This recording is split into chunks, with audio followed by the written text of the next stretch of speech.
નમસ્કાર દર્શક મિત્રો, સત્યમેવ જયતે લાઈવ ન્યૂઝમાં આપનું સ્વાગત છે। વડોદરાના અમી સુરાણી નામની યુવતીને ઓનલાઈન પાર્ટ ટાઈમ જોબની ઓફર કરવામાં આવી હતી।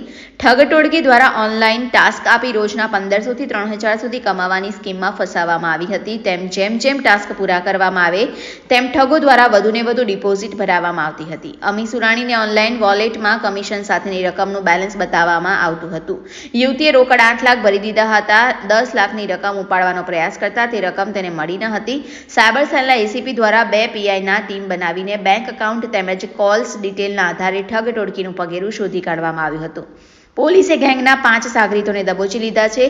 તેમની તપાસમાં 13 રાજ્યોમાં માત્ર 3 દિવસ 1.84 કરોડના ટ્રાન્ઝેક્શન કર્યા હોવાની ચોંકાવનારી વિગતો બહાર આવી છે। પોલીસે આરોપીઓને ઉત્કલ દુખીરામ દોલાઈ, દીપેશ મનુભાઈ પટેલ મિતેશ ભીખાભાઈ, સૌરભ ઉર્ફે પુરુષોત્તમ જામુલકર મહારાષ્ટ્ર અને રામહરી ઉર્ફે રામ પાંડવા શાહુને ઝડપી તેમની પાસેથી 9 મોબાઈલ, વાઈફાઈના 2 રાઉટર અને 2 ડાયરી કબજે કરી કાયદેસરની કાર્યવાહી હાથ ધરી છે। રિપોર્ટર સની સિંધે, સત્યમેવ જયતે લાઈવ ન્યૂઝ, વડોદરા।